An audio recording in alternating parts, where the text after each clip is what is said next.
I've had the great pleasure and privilege of meeting our Prime Minister. He's a very, very dynamic, with a foresight, and he's constantly, working restlessly for a better India. And a lot of things have brought India to a better stage in the last decade or so, because I've traveled all over the world before that period, where many times people around the world thought India was a poor country, third world country. That kind of kind of rating us in a different level was very common, whether you go to, in the passport, when you stand in the queue, everything. But the image of India has tremendously changed. And thanks to our Honorable Prime Minister, Mr. Modi, and his team, who are working for that. And today when you travel, if you're an Indian, you are treated differently. And Indians are also contributing to the world, and everybody wants Indians to come, Indian scholars to come, Indian tourists to come, Indian economy to invest there. So all those reversal of things has happened in this last decade and so. So I'm very proud to be an Indian. To say I'm an Indian, I'm very, very proud.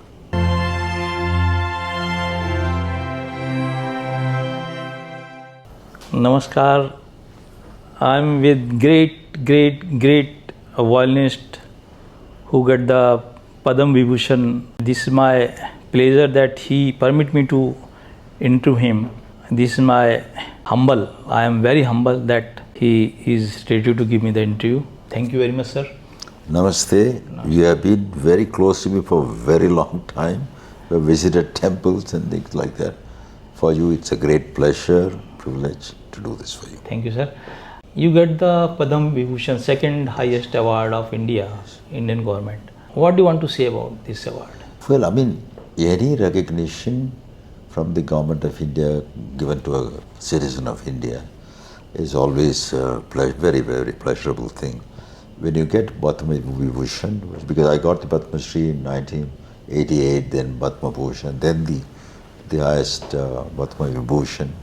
When you get it, it is always a very, very important milestone in one's career for more than one reason. One, you feel very happy because you can get a lot of international awards and recognition, all those things you do, but when you get something like this in your own country, it is a whole different thing. It's like your own mother and father patting you and say, hey, you're good and you deserve it. Basically that's the concept. And also, in another angle, I was very happy, the violin being recognized. And for the first time, a violinist is getting a Padma Vibhushan made me also very, very happy and privileged, because my father was very, very important figure for me. He taught me the violin, he was my guru, he was my guide. But he was also very, very important personality who had the foresight to change the landscape of Indian violin. Indian violin was basically, during his time, majority was accompanying instrument. So people used to play with other people. But his dream was to make the Indian violin globally known solo instrument like Western violinists did. He used to say, like Lord Menuhin playing in Carnegie Hall and big concert halls they're playing. But Indian violin, we should not be just playing in, high school auditorium, house concert. We should be playing in those kind of places. And those Western great artists should also recognize our Indian violin, because there was a concept earlier. Anybody who sat and played on the floor, they thought, oh, they are playing ethnic music or folk music from India. It was not interpreted as a classical music. So it was even more harder, violin being their instrument, trying to make them realize that it is a whole different thing. So he developed a lot of fascinating techniques, which he taught me. So because of that, a lot of great artists got fascinated and they wanted to collaborate. And I had the great honor and privilege of collaborating with Lord Menuhin to celebrate 40th year of India's independence in New York, United Nations.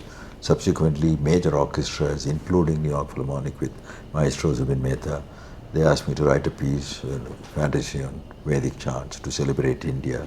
So every 5 years, some major orchestras has been asking me to celebrate from 40 years to 50 years, 60 years, 65th 70th year, 75th year. So major orchestral concert pieces, orchestral composition with choir and everything.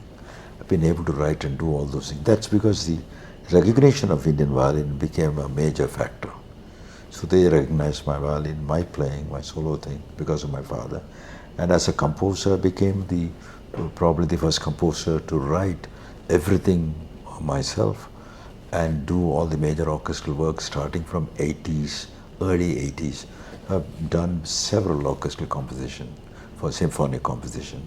And also fortunately, one of the major publisher, Short Music, who publishes Beethoven, Bach, Mozart, they publish all my work, they want to publish all my work. So that kind of recognition, getting there outside everything, but in India, people are not aware of all those things. But when you get an award here, immediately they see, oh, you must be somebody very important, they start looking for you, then also try to know about your other activities, what you have done. So it has a double benefit, being recognized in your own country. Thankful to the Government of India, our Honorable Prime Minister, Honorable Home Minister, and of course our Excellency, Majesty, President of India, for giving the award to me. Sir, your name is Dr. L. Subramaniam. Yes. Why doctor is there? From where you got the doctorate? Honestly, I was a medical doctor. I did my MBBS. MBBS? And registered as a medical doctor. But during the 4th year, I had an opportunity. My father asked me to play for a German violinist who was visiting Madras. At the time, we used to call it Madras, now they call it Chennai. So that violinist told my father, he's very talented, why don't you send him to Germany with me? He can get a master's degree and he can also perform. He'll be a very successful musician. So happily, we decided that I'll quit medicine and go and play the violin. When I came home, my mother said, nothing doing. You finish your MBBS, register as a doctor. After getting the piece of paper, medical doctor, you do whatever you want. So I'm thankful to her because, you know, I finished at that time I decided I'll finish it, then I do my higher studies. Because those days, usually many orchestral compositions, somebody writes a melody, somebody else tried to get, we used to get somebody else will get somebody else to write the orchestration, everything. I wanted to do everything myself, so I wanted to go to do my master's in Western classical music. I also had certain problem because I didn't have a BA in music. I was a London diploma holder in music, but the subject, when they heard my tape, they immediately admitted me for masters. But I have not covered the BA theory. So when I went there, I had to work extremely hard. Day and night I worked to cover all the portion because they were talking from there, MA level, but whereas this foundation was not there for me. So I have to work very hard and get that thing there and to do the masters. So finally, when I finished my masters, they asked me a bachelor's degree. Then I remembered my mother. If I didn't finish it, I wouldn't have got my masters. Then later on, when I did my PhD in music, which the Raga Harmony is the thesis when I did, that time they asked for the MA, bachelor's and master's degree and everything. So without completing that, whatever I studied, I wouldn't have got any piece of paper. So the doctor is for medical doctor. At the time, my father decided they will put Dr. L. Subramaniam. Okay. So MBBS in which category? It's a general medicine. General medicine. It's a practicing as a general practitioner. Okay. So you applied that general medicine in life? Only for my family at the time. Anything medicine, I could write prescription for myself and my friends and things like that. But I never officially worked in any hospital because I just immediately, as soon as I finished, I left for US to do my masters. It means one seat loss of doctor. Well, you could say that at the same time. I'm also involved in now working on music therapy and everything. The background I have in medicine tremendously helping me. So what is the music therapy? Because there is theory and belief, because music doesn't have any side effects when you hear. Right. So in some of the cases like psychiatric cases or some terminally ill patient or somebody who is very depressed or somebody who is greatly agitated, we can use certain raga, certain compositions, certain things, instrumental things, to make them either calm, or if they're very depressed, to forget the depression and be, away from that. Because basically it is proven that whenever anybody goes to a concert, if they like the concert, if they sit there, during that period, whether it is 1 hour or 3 years, they don't think about whether we have paid the telephone bill, whether tomorrow we have to go to the bank, and what is happening for dinner. None of the thing we think.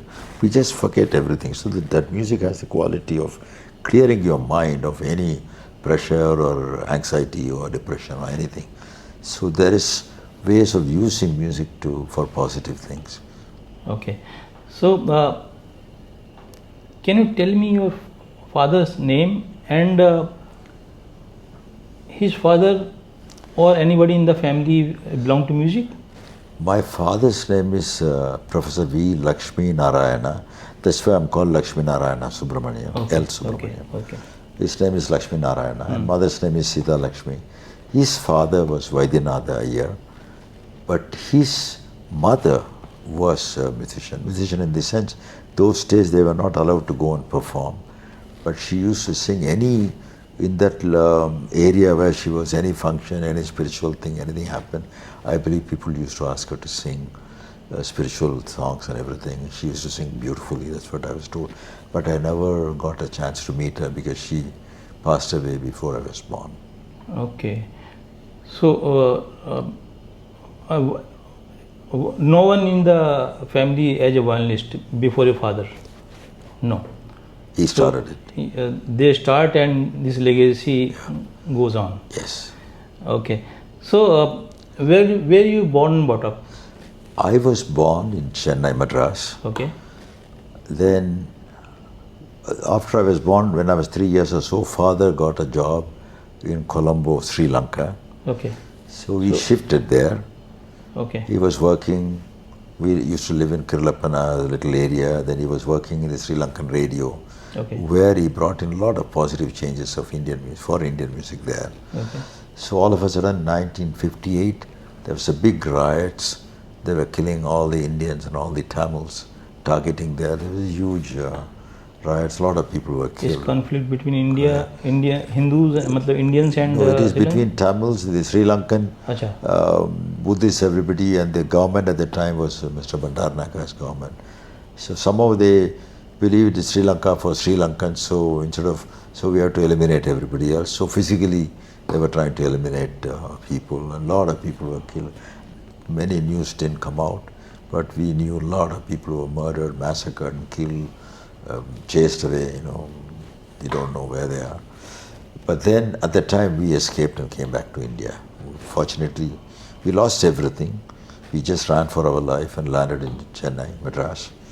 Then I went to school there. So I studied. How old you were that time? I must be 10 years, 11 years. So, Yeah, we left, everything came. And then I went to PS Secondary School. just a minute. So it means in Sri Lanka is not the first time during the Prabhakaran time or No. It's, Much before. Because all the LTT, Prabhakar and all those people, they all developed to protect the Indian community, the Tamil-speaking community. So as a resistance movement, to protect their own people, what happened was at that time, all of a sudden they will mark a Tamil house. If there are 3 people, there will be 20, 25 people will come with sickle and tire, everything, rape the women, kill the people, and burn them alive with the tire. And all these things started happening. So when anybody called police or anything, nobody turned up for a while till everything was over. Then the neighbors will be worried, because if they open their mouth, they will also get affected. So a lot of the people were murdered and massacred and killed. The true number were not revealed because government was government. So unfortunately, and media is also not too aware during the time. So we escaped narrowly because timely there was a neighbor, Srinkala neighbor, who was very close friend of my mother. She came running and she was crying to my mother, please take your children and leave, because we're all very small. Okay. Otherwise they will also be killed.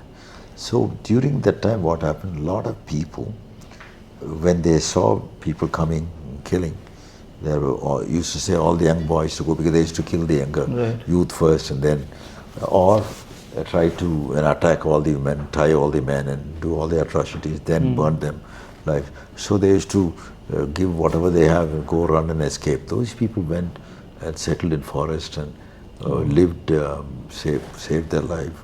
And then they realized that their family are wiped out. So they didn't have anything to look forward to. Okay. So those people, they became a thing. What I was told was that's how the movement started, to protect and retaliate, because they have lost everybody what is there. We have to also punish them and then try to protect our own people. So the Jaffna, where a lot of Tamils were there, they were trying to center it and want that to be autonomous, and all these conflicts started happening, unfortunately. So, do you remember how your family were escaped? Yeah, I remember, because when this lady came and said, there are somebody's, we had a well that was poisoned. So she said, don't drink the well water, it is poisoned. And after sunset, there are 20 people waiting in a little pub to murder all of you. We didn't believe that, because we didn't hear anything in the news, it was just starting. So all of a sudden, when my elder brother, Vaidyanathan, he was coming from school, somebody chased him with a sickle. He came running, he didn't know why this guy was chasing him. So then this lady saw, she interrupted him, went and told him to stop. Fortunately, he was related to her in some way. So he told her, you can stop me now, but there are 20 other people who will be there later part of the day. Then you will see them. This is the last time you can say goodbye, or something like that, he said. So she came crying to my mother, please take your children. She was singlish. Okay. But she was a very good friend of my mother, because every Deepavali, any New Year, any function, she used to make sweets and send to her. You know how Indians are. Right. So that kind of relationship was there. So she pushed us and told, if you don't leave, you won't see your children. So you were studying there that time? At that time I was studying, I think, St. John's, third or fourth grade. So, St. John's. So how many siblings you have? Totally we are 6. Okay. I have 3 sisters and 2 brothers. Okay. I am the 5th. Okay. Where they are now? My eldest sister, who was exactly 10 years difference from me, Bragan Nagi, we used to call her Chala. She's no more. She died. She lived in Sri Lanka when she passed away there. Okay. She had 2 children, both are doctors. And my other sister, Subbalakshmi, she's in Madras. She has 2 daughters, Lalita, Nandini. They also play violin very well. And then I have my elder brother, L. Vaidyanathan, who was a fantastic composer and genius, everything. He has 2 sons with Ganesh and Muthu. They are excellent composers. They are doing very well. They are in Bangalore? They are based in Chennai. They have their own studio. One of the latest Kannada web serial is doing extremely well. Okay. They have done the music. They compose. Yeah. Then after that, I have one other sister, Gana Saraswati. She is also in Los Angeles now. She has a daughter, Sangeeta. She did MBA, MA, the master's degree and everything. Very, very nice person, very musically talented. And 5th is me. My children, I don't have to say. So, how many members in the family are musician or composer or singer?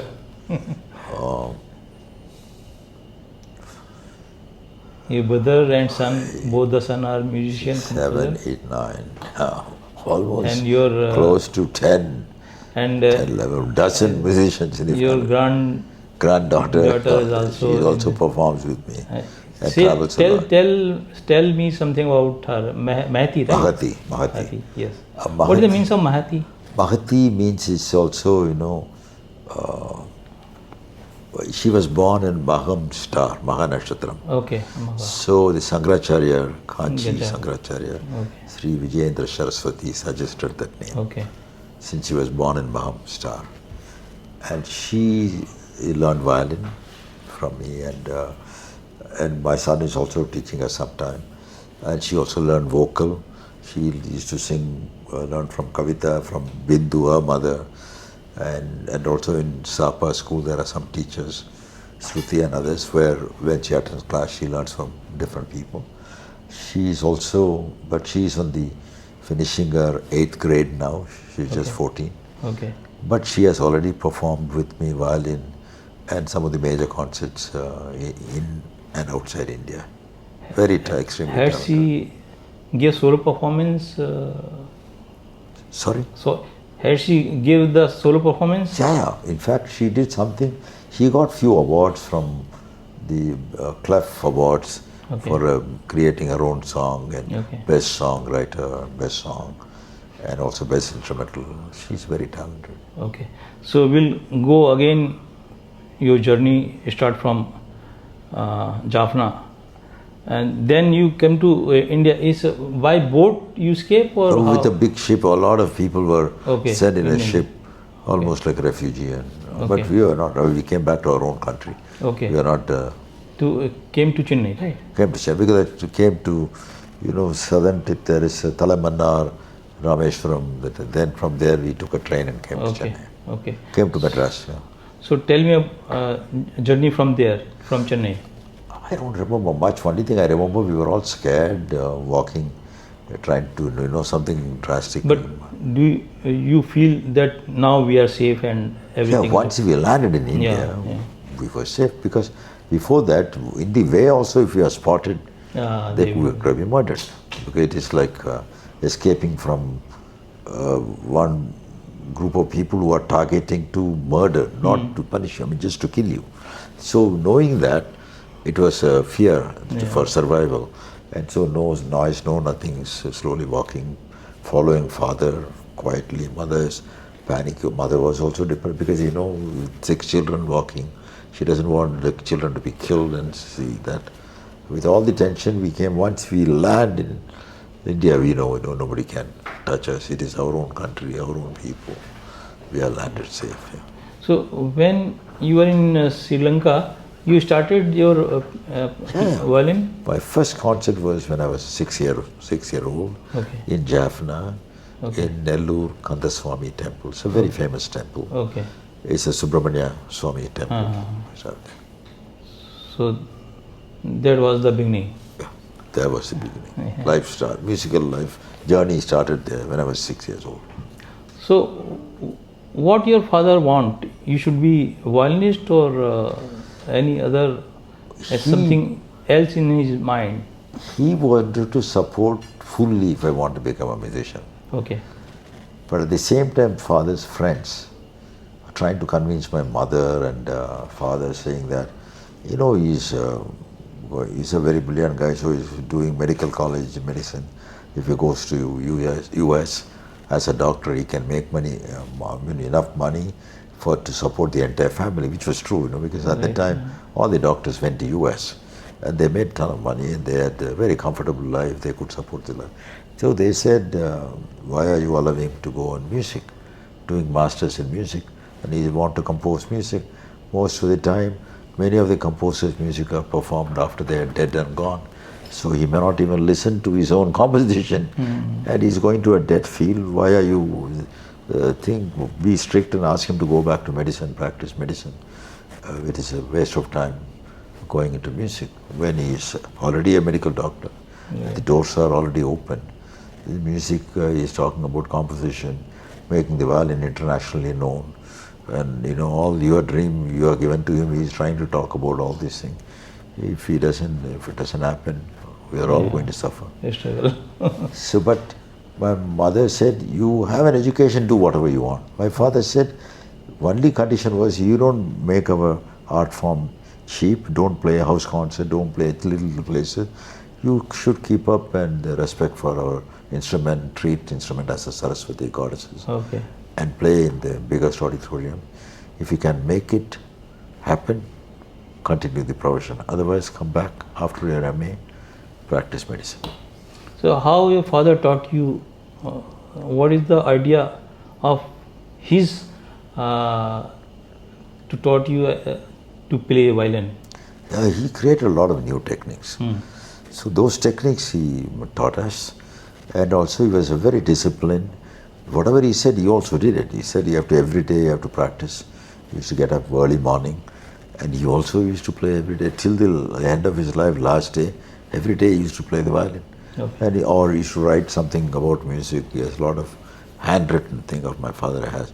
So he believed in this, and he also, whatever he said, he did it. So there was no excuse for us to not do. Right. And he used to say sometime exam, MBBS exam, today I may not able to practice. He used to say, did you drink? Did you sleep? Did you have your breakfast? Did you went to the restroom? For all these things you have time. How come you don't have cut one of those things? He said, but don't cut this. That was his principle. Okay. So, when you decide or when you think that now you are ready for the as a violinist, what was the time? From the even the initial starting of the concert, the first time it was a very big open air festival in a temple. So I was suddenly put, because it was an auspicious day. He was a very spiritual person, both my parents. They were my mother used to pray and do all the rituals and things. So he wanted me to start playing on an auspicious day in the temple. So unfortunately, he had a concert with my sisters there. So that day he decided I have to play. But the organizers didn't want me to play that day because I was a 6-year-old kid. They said it's a big festival, thousands of people are there, and this should not be his first concert. He can play somewhere, we'll arrange a situation where he can play in the temple. But my father was determined. So suddenly, while he was playing, concert was going on, suddenly he announced my son will play now a solo and gave the violin. So I was, first of all, so scared looking at so many people. And also I knew that organizers didn't want me to play. They were standing there looking at me. But I also knew if I don't play well, I have to go back home with my father. He was very strict. So that's how my career started. But then slowly playing in different places, a lot of big people came to collaborate with me. That changed the whole thing. Okay. So all great musicians or violinists or other instrument players, I hope they keep coming to your home to meet your father during that time. So you have some memories of them who all are coming to your home to meet your father and give you some inputs and some suggestion. My father, most of the legendary musicians at that time, they were my father's friends, like T.R. Mahalingam, probably the greatest flute player. He was a close friend of my father. Palkar Maniya, probably the greatest mridangam player, was a friend of my father's. And Chammagudi Srinivasa Iyer, he was also kind of guru to M.S. Subbalakshmi, Bharat Ratna M.S. Subbalakshmi. He was a friend, he was saying. So we had a lot of friends. But people like Ilayaraja, who subsequently became a very famous, one of the most important composers in the history of cinema, Indian cinema. He studied with my father, he used to come and learn with my brother. So we used to meet a lot of great musicians who were performing musicians at the time, and also some of the people who later on became legends. So it was a nice balance, because at the time nobody knows who is going to become a legend. We are learning now, we know what is happening. But so situation was like that. So it was wonderful to see Ilayaraja doing this, so successful. Subsequently we collaborated also. But it is all a lot of musical association was there. Okay. So you and your father first performance together, you remember? I played with my father, accompanied my father, but he always wanted to push his children. So in 1958 when we came, he created this violin trio with 3 sons. So after that he wanted to he made us play. He used to sit on one side and keep tala, because Palkat Maniyer was the greatest mridangam player. He used to tell my father, you keep the other side and keep the thala. And so, because we used to play we were trained to play a lot of complicated things, a lot of fast things, a lot of, nadais, complicated rhythmic pattern, everything. So he used to keep thala. So Maniyer will be on one side. So it will become our regular ensemble, 3 violins, mridangam, talam, and 1 tambura player. Okay. So after that he tried to push us to the forefront. He was in the back. Okay. Do you remember when you successful in your youth? What your father told you about your success? My father never, even after a good concert, sometimes we will wait for his reaction. There will be no reaction. Acha. He won't say anything. Indirectly, we will find out. Even when I was given, all of a sudden, one of the greatest musicians, Shembai Vaidyanatha Bhagavatar, one of the greatest vocalists from Carnatic tradition of all times. He organized a function and with the governor of Tamil Nadu, K. Shah, when they gave the Violin Chakravarti title when I was young, very young.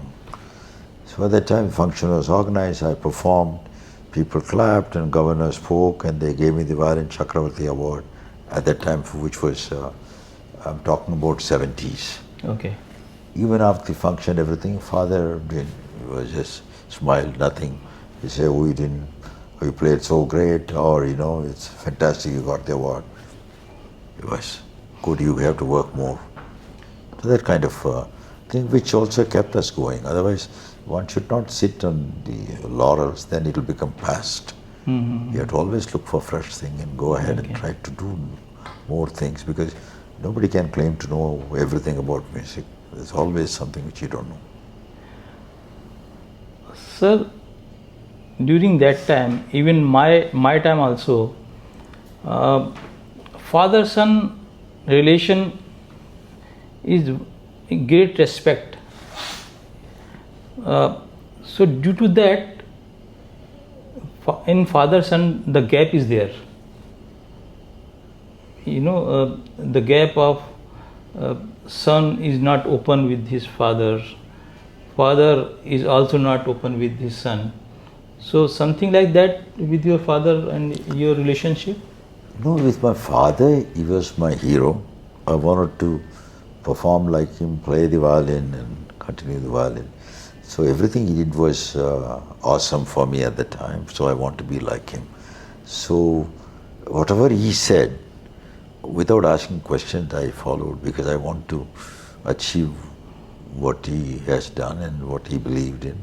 So I knew he knew the path, and if I follow faithfully and work hard, I will get there. Instead of questioning or thinking there's another way I can do it. That never came to my mind. Okay. You have been called the Paganini of Indian music, classical music, and the father of fusion. How you carry these titles? What do you want to say? This once again, Paganini was one of the greatest violinists of all time. Yes. And he wrote pieces like Caprices, which still many of the great violinists have not recorded, all the 24. He was almost like he's associated with the violin complexities and techniques, and marvelous player and unparalleled musician. So when they call Paganini me and compare me with Paganini, first of all, I'm very, very honored and privileged. And it's all because of my father, because he created all the new techniques, Right. which I practiced and worked on it. So, but the thought of creating the new technique like what Paganini did, it was my father who said we should do something which doesn't exist now. We should do something which doesn't exist, which cannot be duplicated easily. Then people will start noticing you. Mm-hmm. So that was his concept. With that, he created all the techniques. And father of fusion?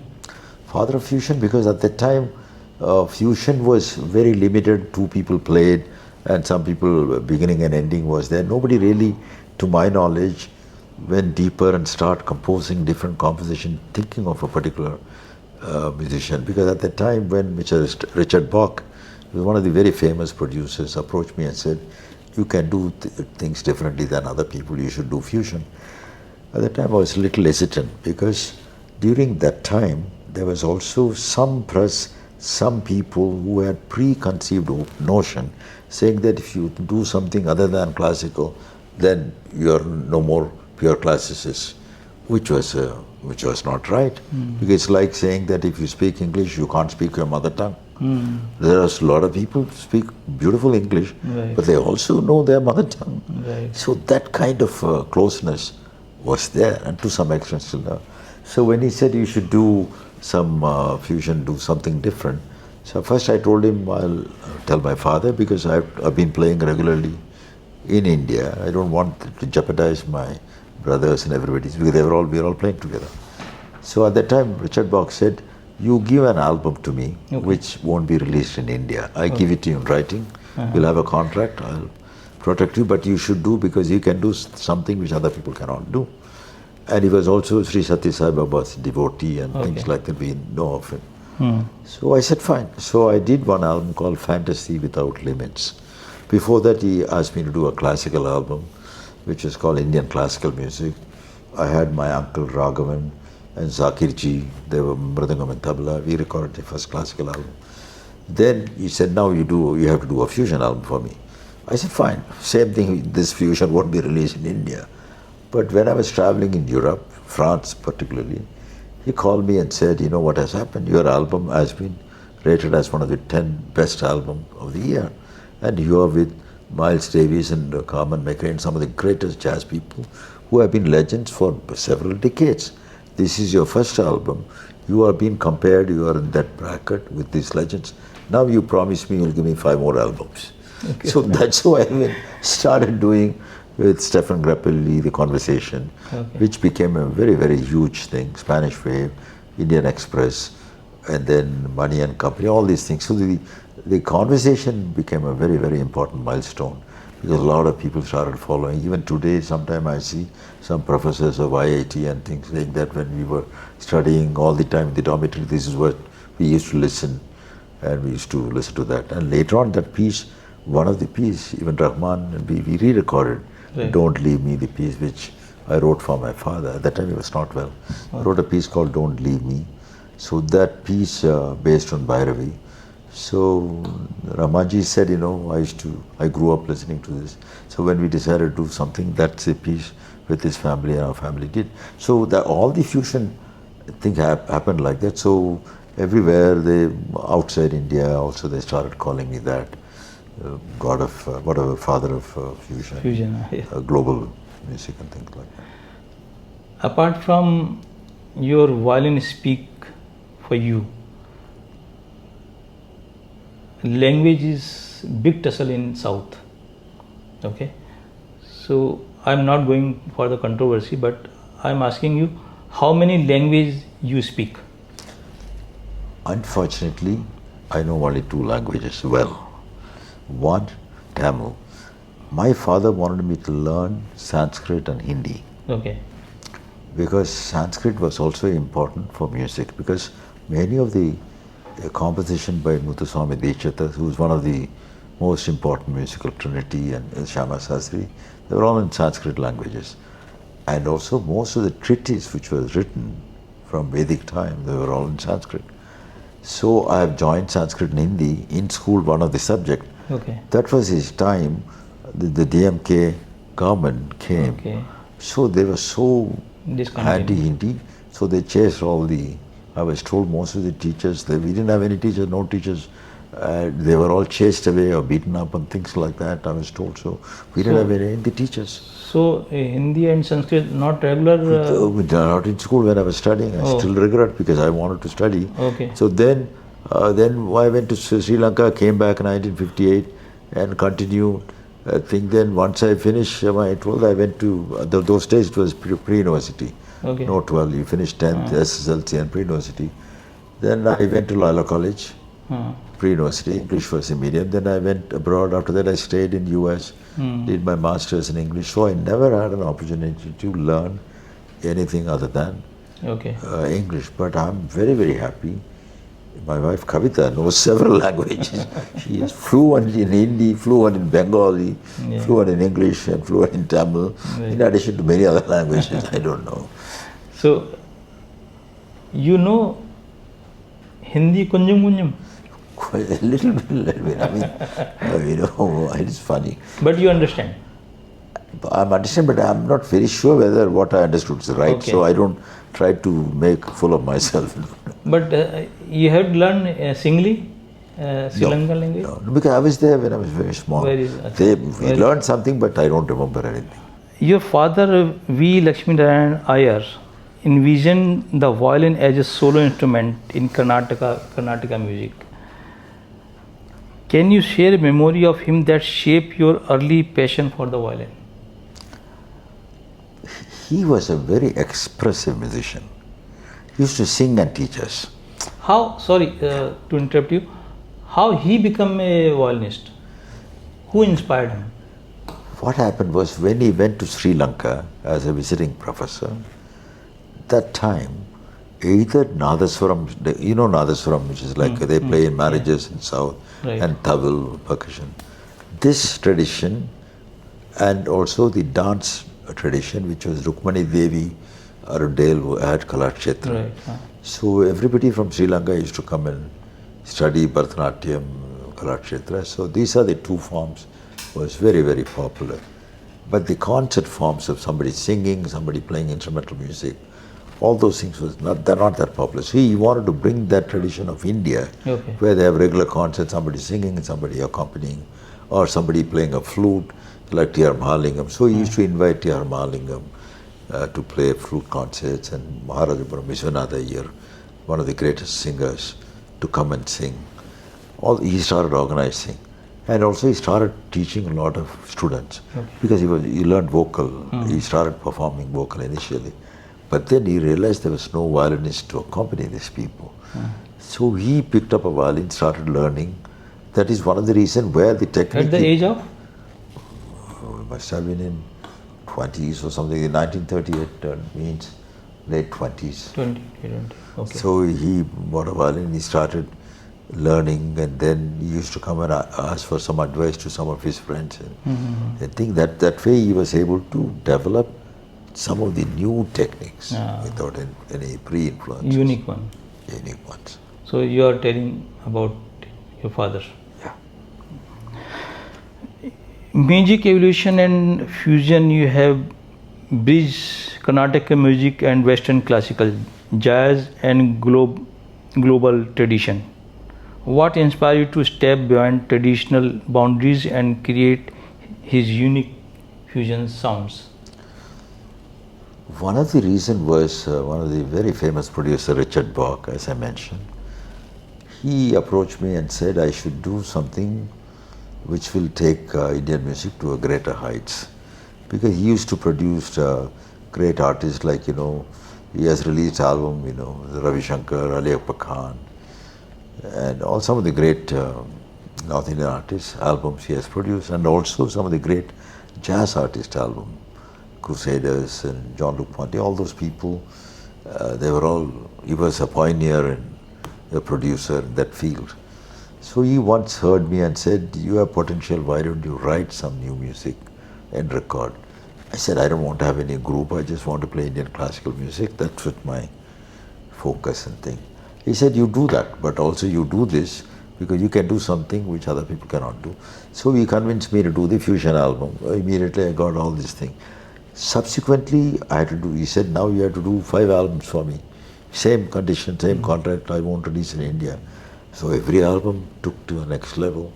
When I did conversation with Stefan Grappelli, I had invitation from India to perform for the biggest jazz yatra here, tour in India, tour in Europe, play in France, everywhere.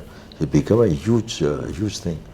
So at that time, I thought there will be hesitation here and people may not like it. But to my surprise, it was a huge success, Jazz Yatra, when we came here. We played in Bombay, and then we played in Delhi. And also, after the sold-out concert, I was requested to do a fundraiser, which happened in Ashoka. This ballroom. We played another concert to raise funds. At the time, there was Foreign Secretary, Mr. A.P. Venkateshwaran was there. He said, why don't you do a concert? He was a music lover. He used to love music. So all of a sudden, one led to another. So on the other side, suddenly Mr. Mehta, by the time 83, I have done a orchestral thing. That also Richard Bach said you should write for orchestras. At the time I said most of the orchestral composers don't get to listen to their composition. So at that time, one thing was happening on fusion. Other thing, I did an orchestral piece that also Richard Bach said, you are a person who can write like Bach and Beethoven, everything on your own because you are educated in that field, you are masters in composition, music, Western music. You should try and do that. I said, okay, so we approached one of the orchestras. They used to play for all the Oscar awards in Hollywood Bowl. They approached me and they said, can you write a piece?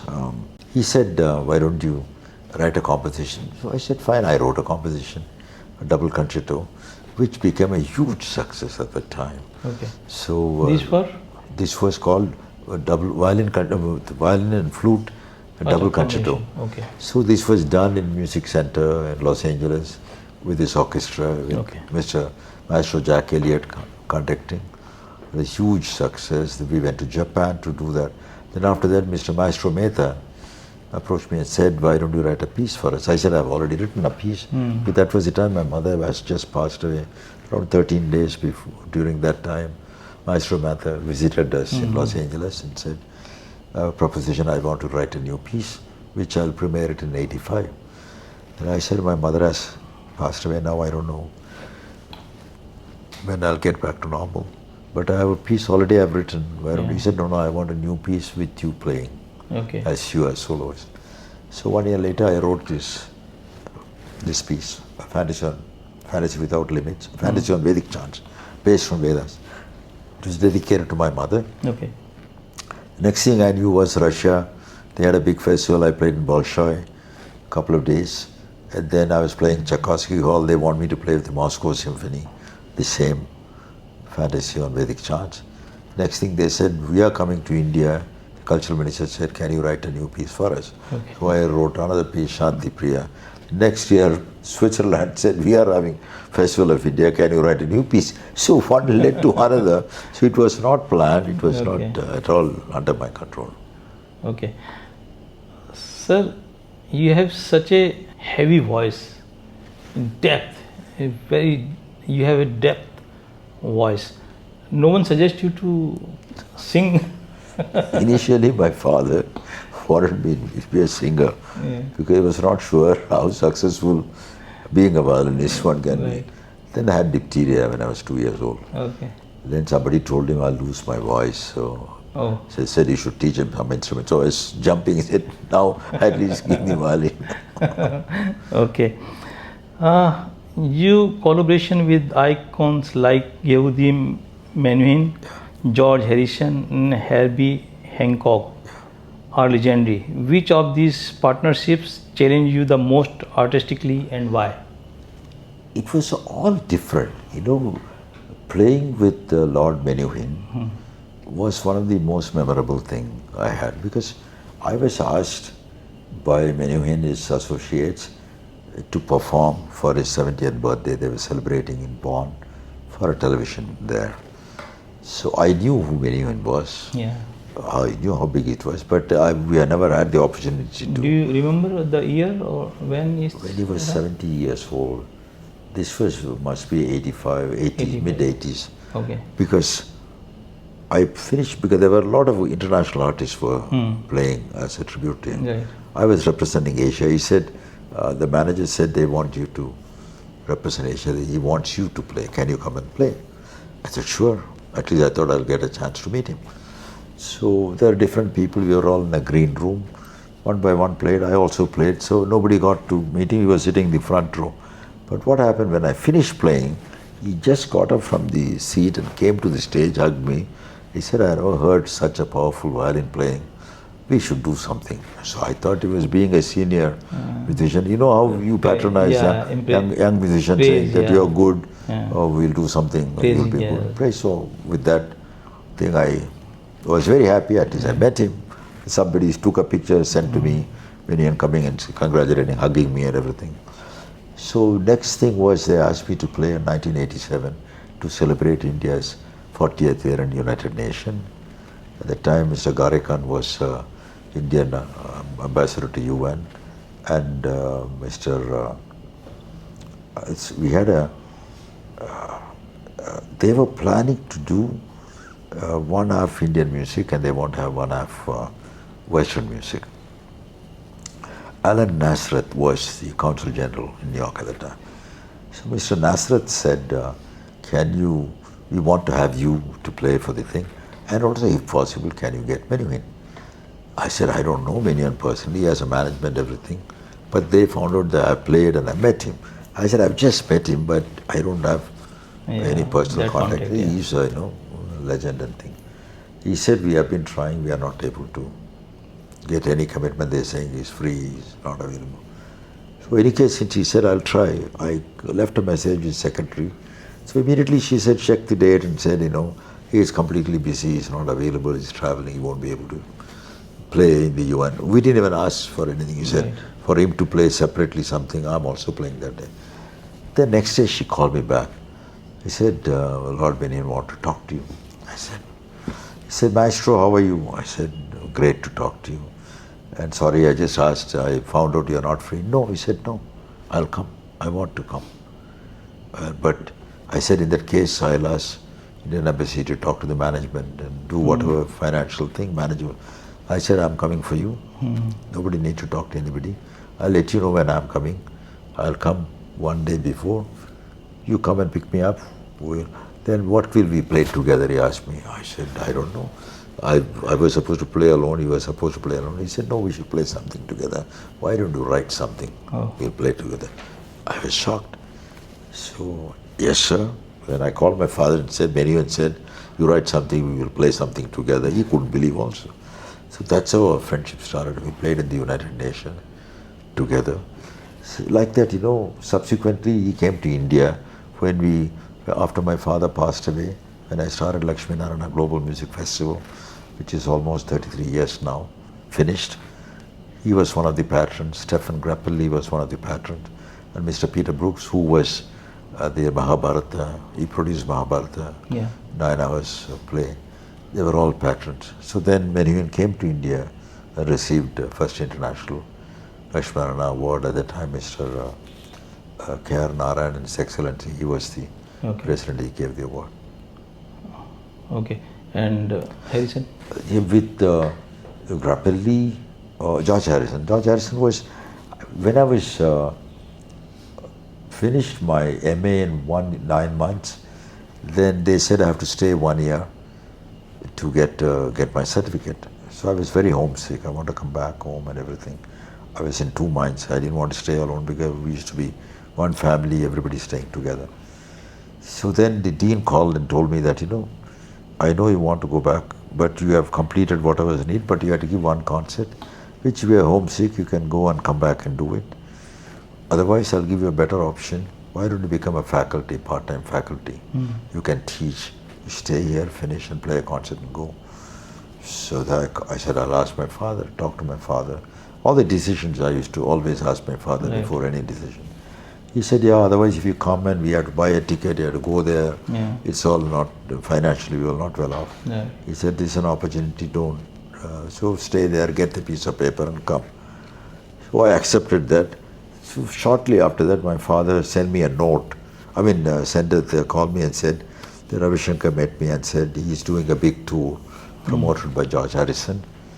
And he wanted you to be a featured soloist. And he should go because he's particularly asking for you, and he said he will present you as a soloist. Plus, there will be other musicians. He will be composing something. He will also play other things which he composed with everybody. He will be also a South Indian soloist, taking South Indian violin to everywhere. You should play. I said, I'll ask the dean. He has to give permission because right now, instead of coming to India, given me a job. Then he said, go and tell the dean. Meanwhile, I got a note from Raviji saying that this tour dates, August is, and then October to the Europe tour and US tour. Please join me. Love, Ravi Shankar. He signed and sent a piece of paper. So I was very happy. He's calling me to come and join. I talked to one of his people. They said, you will be featured, and Raviji really wanted to come. Take leave and come. I said, I'll talk to the dean. So I went to the dean. Said I want 4 months leave, almost close to 5 months. Out of 9 months, 5 months. So he said, what do you mean you want leave for 5 months? I said, I just gave you a job because you are very homesick, you want to go home. We want to help you because we know you're greatly talented. All your teachers are saying you're great. So I accommodated you. Now you want 5 months. How can I give 5 months? But in any case, why do you want 5 months? I said, no, I had an offer from Ravi Shankar. He's asked me to do. But George Harrison, he said, which George Harrison? He said, Beatles. It's Beatles, George Harrison. You please go. And he said, with the salary. Then he said, wherever you go, you say you're from CalArts. Right. So with that tours, that was one of the most memorable tours I did. I got to play. At the time, I didn't even know the names of the auditorium. Madison Square Garden in US, then football stadium. Because in the US, George Harrison also second part he performed. Okay. In Europe, it was only Raviji and an ensemble. We played in Royal Albert Hall. We played in Champs-Élysées. All major concert hall. It was a fantastic experience. I got to meet Allara Kakansa, who played with me a lot later on. Okay. Then Hariji, Shivji, Sultanji, all those people were part of the tour. It was one of the most tour, and we all rehearsed and did some recordings, beautiful recordings in George's house. And Herbie Hancock? Herbie Hancock was an extraordinary musician. So when one of the pieces I want to do different with different people. After doing one of the album I was in Denmark. So after a concert, one of the most famous musicians in Denmark, Sven Asmussen, we were sharing a television. So he heard me and he spoke very highly about me. And then they said immediately, why don't you collaborate and something? He said, I'd love to. So immediately record company was backing us. Friend of mine, Kim was involved. He said, we can record it as a studio. I'll get you a keyboard player. I'll get you a bass player. Went to a recording, did a composition called Garland, which was released by a Swedish label all over Scandinavia. It was very well received. So when I came here, I thought I'll do some after fantasy without limits for Richard Bach. I've not done anything. I did one project. I started with Herbie Hancock. I recorded some songs. Then when I finished the album, Blossom, Crusaders, one of the biggest groups, they said, we are starting a label. Can you give that album to us? We want to release it in our label. So my first album, Blossom, featuring Herbie Hancock, was released. After that, I recorded a few things. In fact, the latest project I've done has about 10 jazz greats, which I've recorded over the years, which include Herbie Hancock, Stephen Grappelli, the late George Duke, then Jean-Luc Ponty, Billy Cobham, Hubert Laws, the late Larry Coryell. All of it. All 10 are featured there. Right. Sir, your this book, Raga Harmony, what is the 36 scale concept? Yeah. Can you tell me about this book and this 36 concept, scale of concept? You know, in South Indian music, can you show to the people book? Yeah. Tell me about this. Yeah.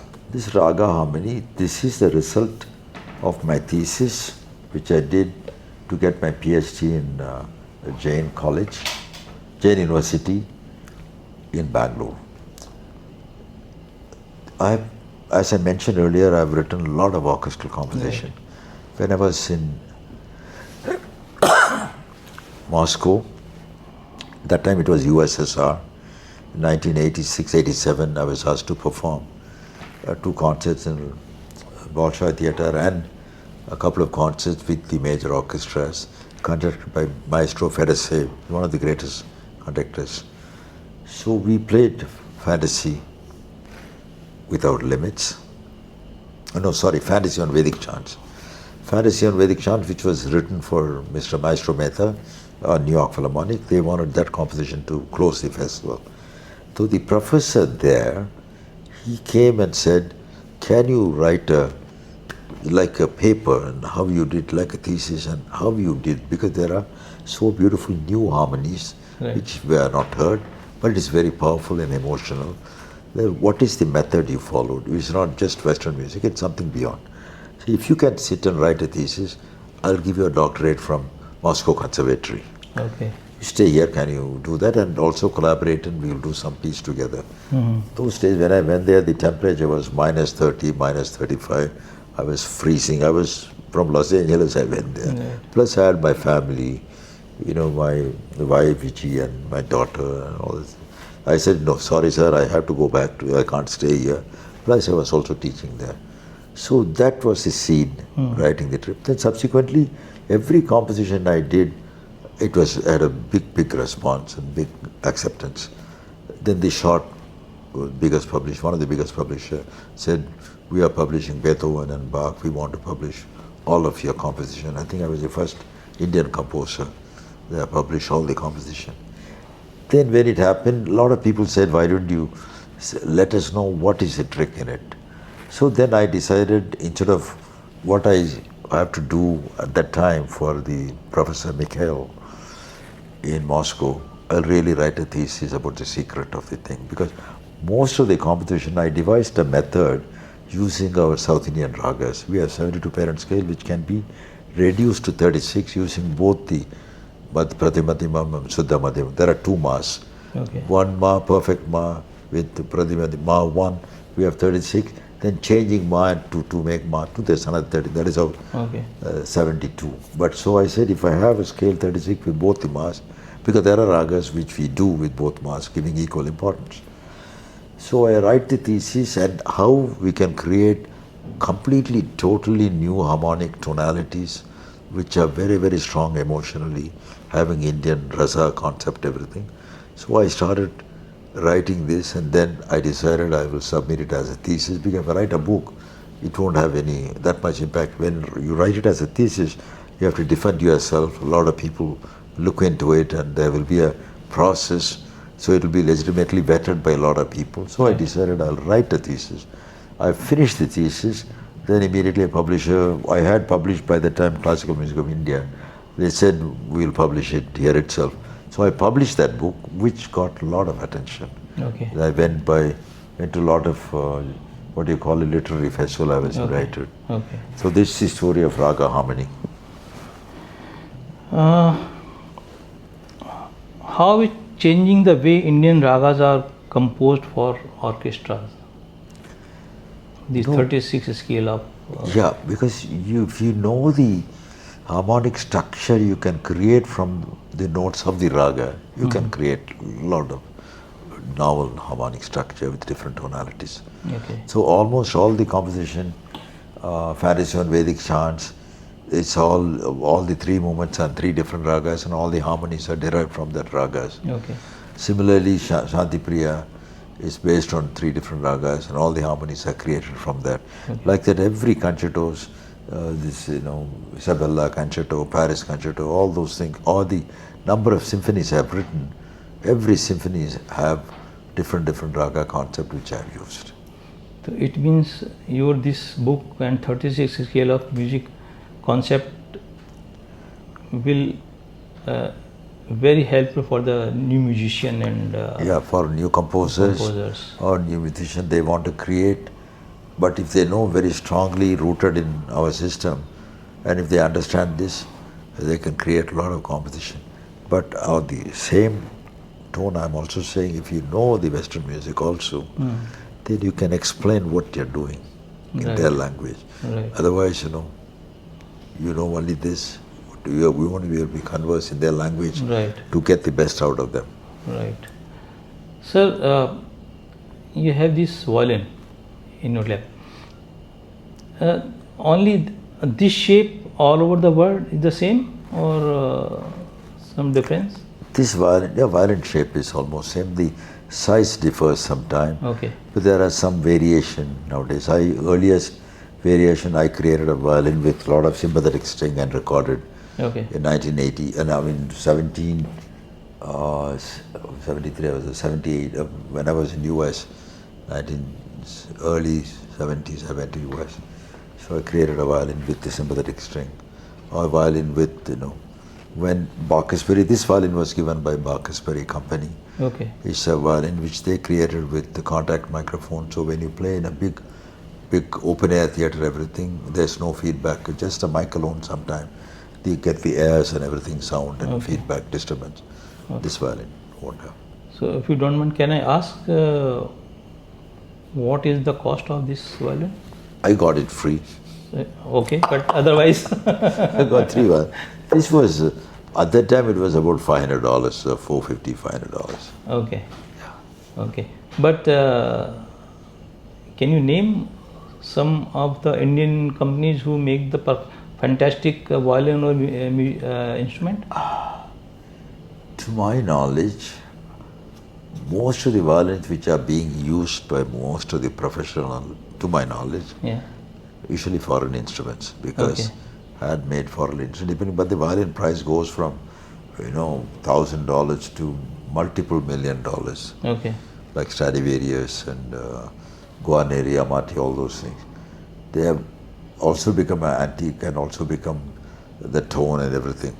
But fortunately now slowly there are makers who are learning, who have learned the art from other people, are starting to make violin. And soon I hope it get recognized in the international platform. As Okay. So violin is who created the violin? Belong where violin is belong to where? we had a predecessor of the violin much earlier. It's a string board instrument. There are sculptures next to, close to Mysore. There is a place you can see string board instrument being played. And like that predecessor, even in Ravana time, they said Bovalin was there.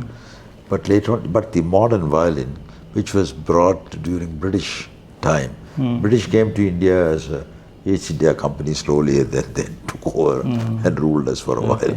At that time, the British band used to play and things like that. So this violin was adapted by Muthuswami Dikshita's brother, Balu Swami Dikshita. Okay. Muthuswami Dikshita is one of the 3 musical trinities, like Tyagaraja, Dikshita and Shama Sastri. So Muthuswami Dikshita's brother, Balu Swami Dikshita, got fascinated. Okay. He thought it will be best suited for accompanying, because it is a fretless instrument, board instrument. So you can sustain a note for a longer time. You can play microtones because there is no frets. So this was adapted. Okay. Sir, creative process and highlights you have composed for orchestras, ballet and Hollywood films like Salam Bombay and Mississippi Masala. How do you approach composing for such a diverse medium?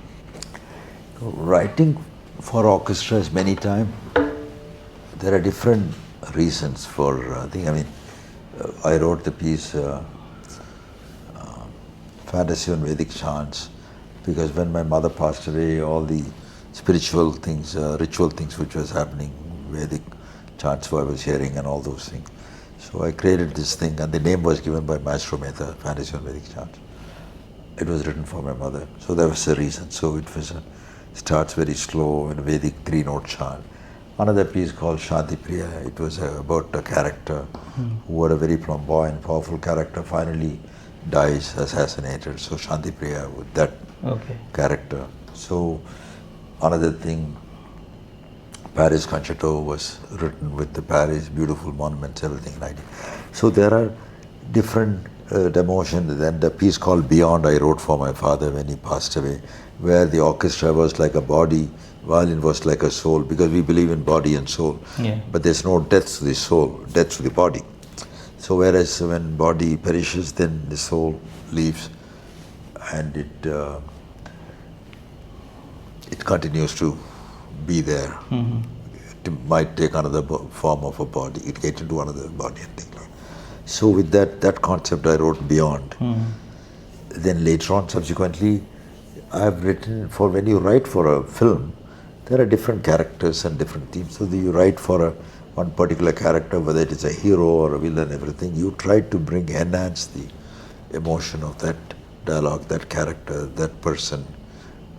So that is a different approach you do. And so first you see the entire story of Salam Bombay theme, and you decide in a nutshell what it is. Right. It was basically about some, poor children who are committed some petty things, who go to get to jail and they don't have anybody to support them. Then some people become criminals because of the surrounding, and they were forced to become things like that. So that was in a nutshell. So the theme, we try to do something with that tonality, that mood. Then you write about that particular character, you write some other theme. So writing for film is different. any story behind the Salam Bombay and Mrs. Masala? Why they approach you? Any particular reason or any some story behind that? I think Meera Nair did both the films. Yeah. At the time, Meera Nair spoke to me and approached me saying that there was an album I did, Kirwani, Raga Kirwani, which I recorded in Yes. France. The first double album for South Indian music was that, which I think Which music label? Sir, that was HMV? Okora from Acha. France, Radio Okora label. Okay. So there was one Mr. Pierre Turay. He was very, very fond of music, world music. Okay. He released a lot of albums from all parts of the world, and he really loved my violin also. So he asked me to do the first double album, which I did. So that, I think Bernardo Bertolucci, Peter Brooks, Meera Nair, everybody listened to that particular album. They were fascinated by that one Raga Kirwani. So when Meera approached for a film, initially my elder brother Vaidyanathan was in film, so I thought he'll be a better choice to do that, because that was his territory. But then Meera told Vijay, saying that no, I've heard, both of us when we wrote the script, we have been hearing to the Kirwani, so we have to have him. Okay. So can you tell him? So Vijay said it's the first time a lady director is doing it, so why don't you see the film before saying anything?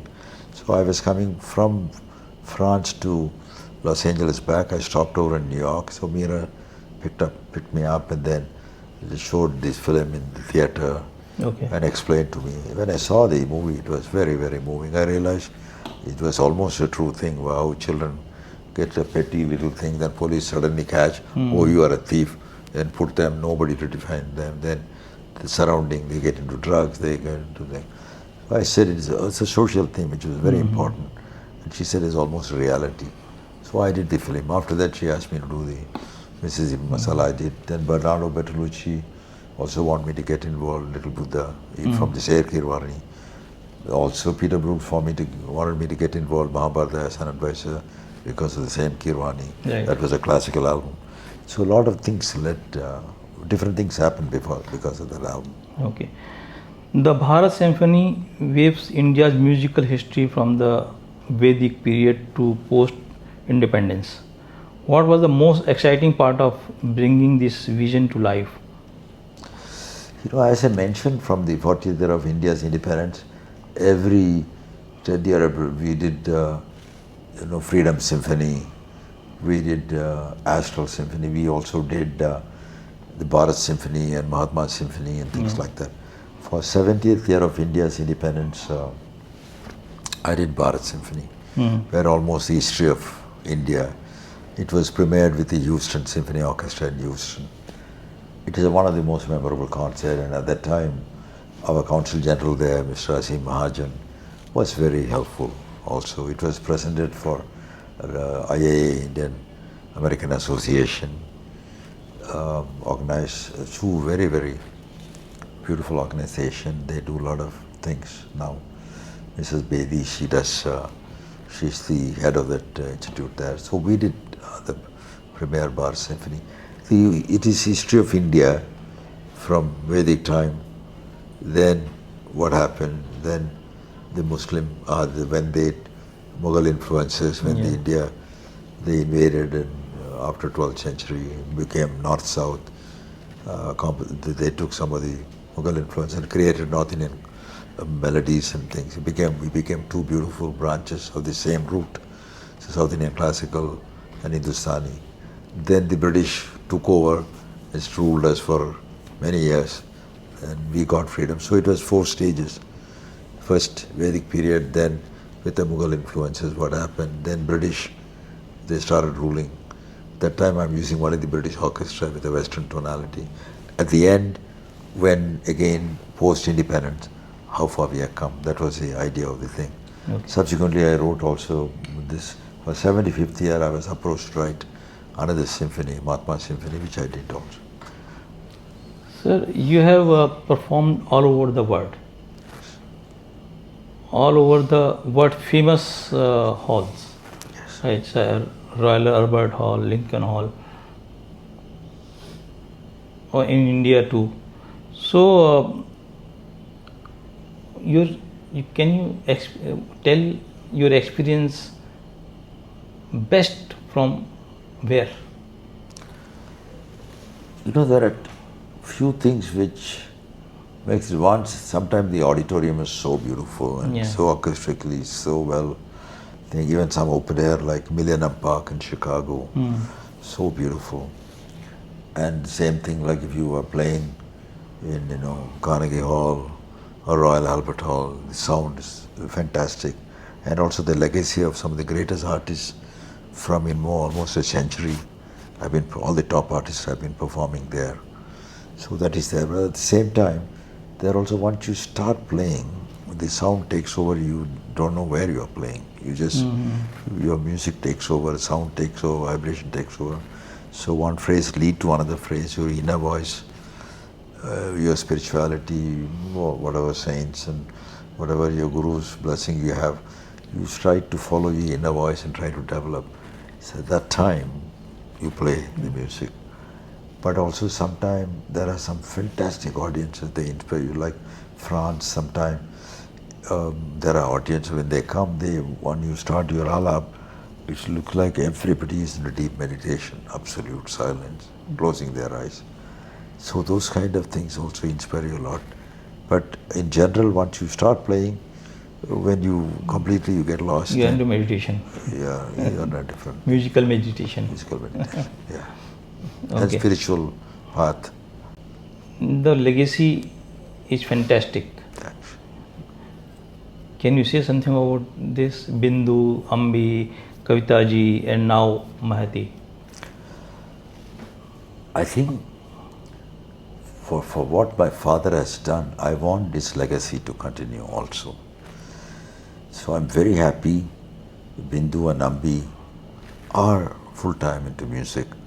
One focusing more on music education, one focusing more on performances. But they share the load and try to work out. And Bindu has done so many different courses. She was also Stanford, some certain courses she did. She became president of some of the organization. She's very, very brilliant in doing all the combination working and decisions and doing all the. Is a brilliant mind in that way. And she also sings, composes, and she teaches a lot of children because of her the Sapa Institute with Ambi, both of them. They have taken it to different schools. About 40,000-50,000 students are learning music, because I believe music is very, very important for intellectual, emotional and spiritual growth of any human being. So that every child should get an opportunity to know the music. Not necessarily they should become the professional musician, but they should have the benefit of music. So internally, either your spiritual path or emotional path or intellectual path, you can benefit from music. So the education is happening.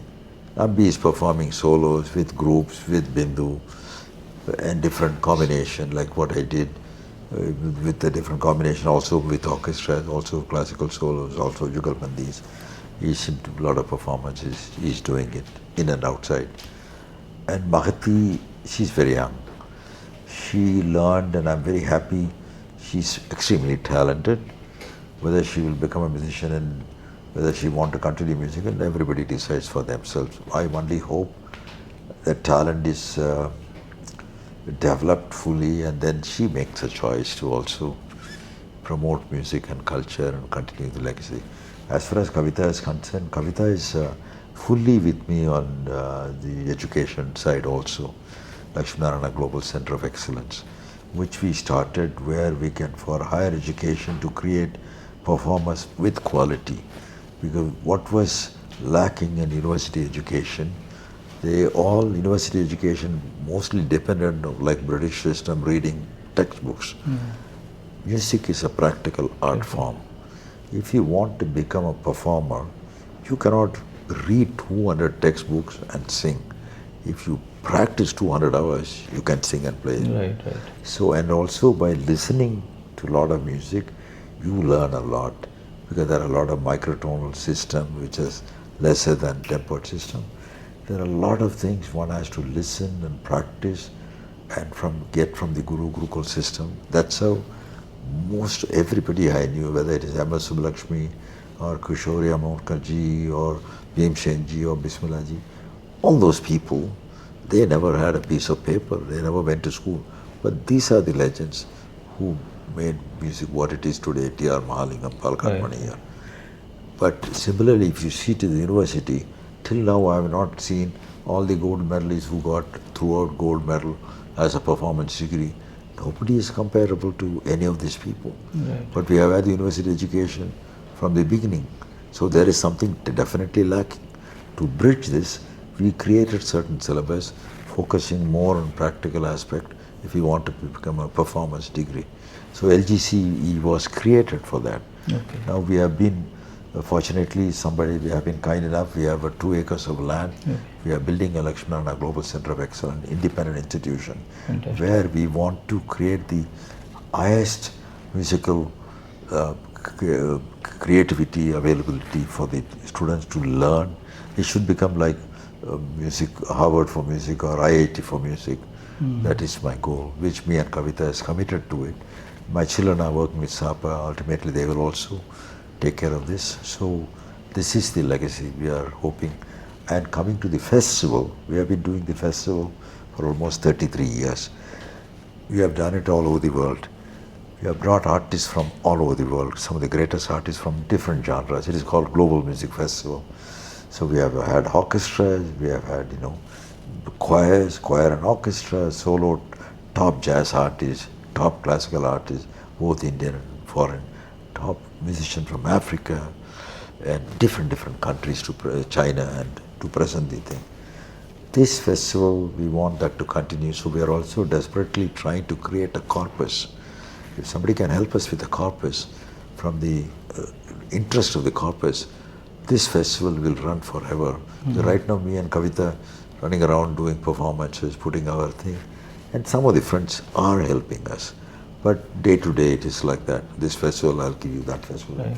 But suddenly, if we stop playing or anything happens, that should not stop. For that, I'm really hoping and praying that I'll have a fund created, which our vision will continue, our legacy will continue. Okay. This interview will be continue and the part 2 very soon, because sir have to go for the felicitation program event in Delhi. And but before ending this part 1, my last question to you, sir. You want to say something about the Pahalgam thing? I'm very shocked and saddened.